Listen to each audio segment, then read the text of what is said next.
திருநெல்வேலி அல்வா நல்ல ருசியாக இருக்கும். எல்லாருக்குமே தெரியும். திருநெல்வேலி அல்வானாக்கா எல்லாருக்குமே தெரியும். லட்டில் திருப்பதி லட்டுன்னு சொல்லுவாங்க. அது பெயர் போனது, யாருக்கு சொன்னாலும் தெரியும். இருட்டுக்கடை அல்வான்னு சொல்லுவாங்க. அது எல்லாருக்கும் தெரியும். எல்லாம் ரொம்ப ருசியாக இருக்கும், ரொம்ப நல்லா இருக்கும்னு எல்லாருமே சொல்லுவாங்க. அப்போது இவ்வளவு ருசியாக இருக்கிறத எல்லோரும் என்ன பண்ணுவாங்க, பேசிப்பாங்க. ஆனால் இந்த எல்லா ருசியை விடுங்க, ஒரு ருசி மிகுந்த ஒன்று இருக்குது. இது எந்த அல்வா இதெல்லாம் போய் வாங்கணுன்னா, இந்த லட்டெல்லாம் வாங்கணுன்னா கூட காசு வேணும், பணம் வேணும். அதை வாங்கி சாப்பிட்டா தான் அது இனிப்பாக இருந்தாலும் கூட அதுக்கு பணம் தேவை.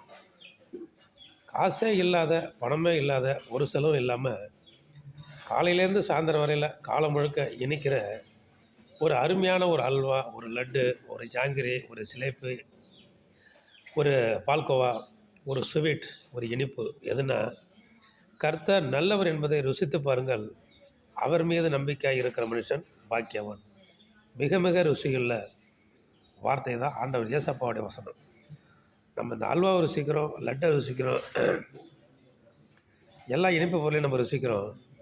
இது எல்லாத்தை விட மிக மிக மிக மிக இனிமையாகவும், இனிப்பாகவும், தித்திப்பாகவும் அனுதினமும் நம்ம வாழ்க்கையில் இருக்கிறது. நம்ம வாழ்க்கையை இனிக்க வைக்கும், நம்ம பேச்சை இனிக்க வைக்கும், நம்ம நடக்கையை இனிக்க வைக்கும், நம்முடைய செயலை இனிக்க வைக்கும், நம்ம குடும்பத்தை இனிக்க வைக்கும். நம்ம குடும்பத்தில் மனைவி, பிள்ளைகள், உற்றார், உறவினர் எல்லாரையும் இனிக்க வைக்கும். அப்படியாப்பட்ட வார்த்தை தான் ஆண்டவர் இயேசப்பாவுடைய வார்த்தை. கர்த்தர் நல்லவர் என்பதை ருசித்து பாருங்கள், அவர் மீது நம்பிக்கை இருக்கிற மனுஷன் பாக்கியவான். ஆமென், அல்லேலூயா.